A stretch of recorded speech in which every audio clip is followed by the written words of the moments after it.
மாண்புமிகு தமிழக முதல்வர் அவர்களுக்கு என் வணக்கம். மிக்ஜாம் புயலால் பாதிக்கப்பட்ட மக்களுக்கு ரூபாய் 6000 நிவாரண தொகையாக வழங்கிக் கொண்டிருக்கிறீர்கள். எனக்கும் நிவாரண தொகை ரூபாய் 6000 கிடைத்திருக்கின்றது. நானோ எனது மனைவியோ எனது பிள்ளைகளோ மிக்ஜாம் புயலால் பாதிக்கப்படவில்லை. என்னுடைய நிவாரண தொகை அரசுக்கோ அல்லது பாதிக்கப்பட்ட மக்களுக்கோ கொடுக்க வேண்டும் என்பது என்னுடைய வேண்டுகோள்.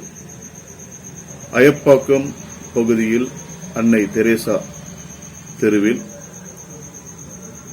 இடுப்பளவு தண்ணீர் வந்துவிட்டது. அந்த தெருவில் உள்ள மக்கள் மிகவும் பாதிக்கப்பட்டிருக்கிறார்கள். எனக்கு கொடுத்த நிவாரண தொகை ரூபாய் 6000 அவர்களுக்காக வழங்கியிருக்கின்றேன். என்னைப் போல் பாதிக்கப்படாமல் பல மக்கள் அரசிடம் ரூபாய் 6000 பெற்றிருக்கிறார்கள். அவர்களும் தானாக முன்வந்து அவர்கள் அருகில் உள்ள பாதிக்கப்பட்ட மக்களுக்கு அல்லது அரசுக்கு அந்த தொகை கொடுக்கப்பட வேண்டும் என்பது பணிவான வேண்டுகோள். நன்றி, வணக்கம்.